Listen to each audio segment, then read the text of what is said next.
December 1944. The Ardennes forest in Belgium was gripped by an early, bitter winter. The air was sharp and biting, carrying the scent of frost-covered earth and distant smoke from artillery fire. Narrow, icy roads wound through dense woods where snow-laden branches creaked under their own weight. In the pale morning light, columns of American soldiers moved cautiously, pushing toward German positions reportedly holding the ridges and villages ahead. The Battle of the Bulge was in full swing, and the sudden German offensive had thrown Allied forces into confusion. Units moved in scattered groups, often cut off from communication, relying on scouts and runners to relay information.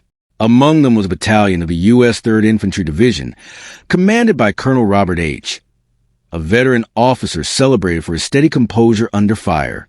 His command post had been set up in a modest stone farmhouse at the forest's edge, meant as a temporary hub to coordinate reinforcements along the northern flank. By the afternoon of December 19th, German scouts had spotted the farmhouse. What began as routine reconnaissance quickly escalated. A battalion-sized German force began moving to encircle the Americans, intent on seizing command post. Though outnumbered and with unreliable communications, the men inside were determined to hold their ground. Colonel Robert understood the stakes.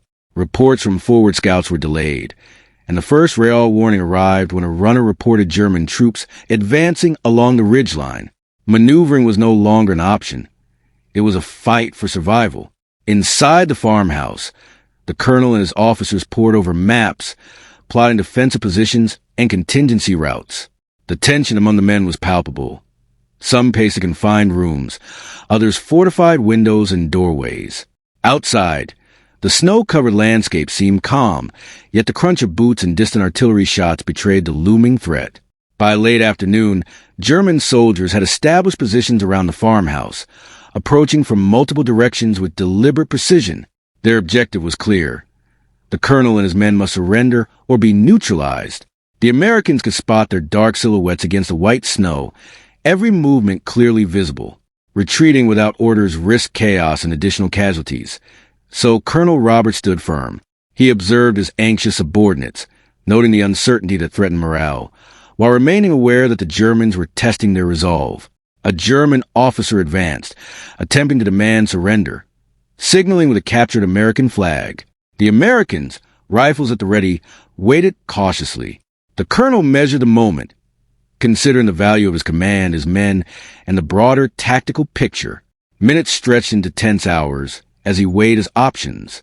Finally, Colonel Robert approached the window and raised his hand, signaling a temporary halt. Using a map, gestures, and a few German phrases remembered from prior campaigns, he conveyed that surrender would not be immediate. He offered negotiation, buying time, showing discipline and asserting resolve. The Germans paused, assessing this unexpected response. Hours passed as small flanking teams were organized to scout escape routes through the trees, allowing the majority of the battalion to withdraw or reposition safely. The farmhouse had transformed into both a defensive stronghold and a trap, where a single misstep could mean capture or death. By evening, the Germans had solidified their perimeter, using shadows and terrain to conceal their approach. Inside, the Americans manned rifle positions, checked ammunition, and reinforced defensive lines. Colonel Robert remained composed, understanding that panic would spread faster than enemy fire. The first engagement arrived unexpectedly. A German soldier attempting to cross a frozen stream to outflank the Americans was met with precise rifle shot, halting the advance. The Germans tightened their encirclement, bringing heavier weapons closer and establishing multiple firing points. Night fell. Snow drifted silently, and visibility was minimal. The Americans huddled for warmth, preparing for potential combat while maintaining strict discipline. Colonel Robert sent runners to request artillery support and reinforcements, hoping main units could respond. Under the cover of darkness, he instructed small teams to approach the Germans under a truce flag, communicating terms carefully. Safe withdrawal from most, surrender only if absolutely necessary. The German commandant observed from a slight elevation, calculating each move. Negotiations unfolded slowly, limited by gestures, broken English, and a few learned German phrases. The colonel emphasized discipline, adherence to laws of war, and the safety of his men. By early morning, the stalemate shifted. Recognizing the Americans' coordination and restraint, the Germans allowed a partial withdrawal. Colonel Robert organized his men into small groups, guided by scouts who marked safe paths through the forest and signaled rear teams. Every step was deliberate. A single mistake could spark a firefight. Outside, the Germans adjusted positions but respected the implicit truce. By mid-morning, most of the battalion had successfully regrouped in a nearby clearing, exhausted but alive. Only a small contingent remained in the farmhouse, with the colonel among them to ensure no one was left behind. Eventually, the Germans approached the now empty building cautiously, securing it without incident. What had once been a potential trap had become a carefully executed tactical maneuver, achieved through patience, discipline, and negotiation. The encounter left lasting lessons for both sides. German reports acknowledged American restraint, noting that measured action prevented unnecessary casualties. For the Americans, the experience highlighted the power of composure and tactical patience under extreme pressure. In the chaos of the Ardennes, small human decisions, holding fire, negotiating terms, respecting laws of war, could mean the difference between life and death.